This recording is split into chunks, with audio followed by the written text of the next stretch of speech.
कहानी का नाम है चार ढेरियाँ। एक राजा था, उसके कोई पुत्र नहीं था। राजा बहुत दिनों से पुत्र की प्राप्ति के लिए आशा लगाए बैठा था, लेकिन पुत्र की प्राप्ति नहीं हुई। उसके सलाहकारों ने पंडितों से और तांत्रिकों से सलाह लेने को कहा। राजा तांत्रिक के पास पहुंचा। तांत्रिक ने राजा की समस्या का हल बताया कि यदि किसी बच्चे की बलि दे दी जाए तो राजा को पुत्र की प्राप्ति हो सकती है। राजा को इस बात पर विश्वास हो गया। राजा ने राज्य में ढिंढोरा पिटवाया कि जो भी व्यक्ति अपना बच्चा बलि चढ़ाने के लिए राजा को देगा, उसे राजा की तरफ से बहुत सारा धन दिया जाएगा। एक नागरिक ने सोचा, मेरे तो 7 बच्चे हैं, अगर एक बेटा दे भी दूं तो कोई कमी नहीं होगी और मेरे परिवार की गरीबी दूर हो जाएगी।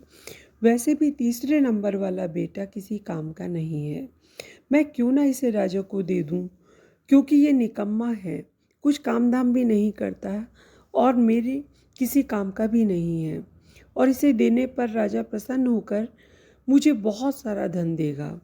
ऐसा ही किया गया, बच्चा राजा को दे दिया गया। राजा ने बच्चे के बदले उसके परिवार को काफ़ी धन दिया। राजा के तांत्रिकों द्वारा बच्चे की बलि देने की तैयारी हो गई।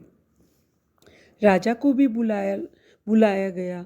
बच्चे से पूछा गया कि तुम्हारी आखिरी इच्छा क्या है। ये बात राजा ने बच्चे से पूछी और तांत्रिकों ने भी पूछी। बच्चे ने कहा कि मेरे लिए रेत मंगा दिया जाए। राजा ने कहा कि बच्चे की इच्छा पूरी की जाए, अतः रेत मंगाया गया। बच्चे ने रेत से 4 ढेरी बनाई। एक एक करके बच्चे ने 3 रेत के ढेरों को तोड़ दिया और चौथे के सामने हाथ जोड़कर बैठ गया और उसने राजा से कहा कि अब जो करना है आप लोग कर लें। यह सब देखकर तांत्रिक भी डर गए और उन्होंने बच्चे से पूछा, पहले तुम यह बताओ कि यह तुमने क्या किया है। राजा ने भी यही सवाल बच्चे से पूछा तो बच्चे ने कहा कि पहली ढेरी मेरे माता पिता की थी, मेरी रक्षा करना उनका कर्तव्य था, परंतु उन्होंने अपने कर्तव्य का पालन ना करके पैसे के लिए मुझे बेच दिया, इसलिए मैंने ये ढेरी तोड़ दी। दूसरी ढेरी मेरे सगे संबंधियों की थी, परंतु उन्होंने भी मेरे माता पिता को नहीं समझाया, अतः मैंने दूसरी ढेरी को भी तोड़ दिया।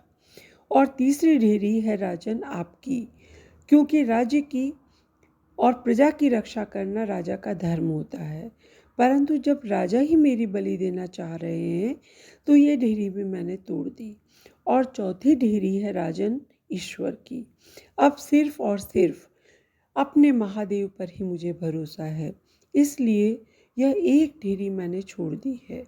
बच्चे का उत्तर सुनकर राजा अंदर तक खिल गया। उसने सोचा कि पता नहीं बच्चे की बलि देने के पश्चात भी पुत्र की प्राप्त होगी या नहीं होगी, इसलिए क्यों ना इस बच्चे को ही अपना पुत्र बना लिया जाए। इतना समझदार और ईश्वर भक्त बच्चा है, इससे अच्छा बच्चा और कहाँ मिलेगा। काफ़ी सोच विचार के बाद राजा ने उस बच्चे को अपना पुत्र बना लिया और राजकुमार घोषित कर दिया। जो व्यक्ति ईश्वर पर विश्वास रखते हैं उनका कोई बाल भी बांका नहीं कर सकता, यह एक अटल सत्य है। जो मनुष्य हर मुश्किल में केवल और केवल ईश्वर का आश्रय रखते हैं, उनका कहीं से भी किसी भी प्रकार का कोई अहित हो ही नहीं सकता। संसार में सभी रिश्ते झूठे हैं, केवल और केवल एक प्रभु का नाम ही सत्य है। आपको ये कहानी अच्छी लगी हो तो चैनल को सब्सक्राइब करें और वीडियो को लाइक करें। धन्यवाद।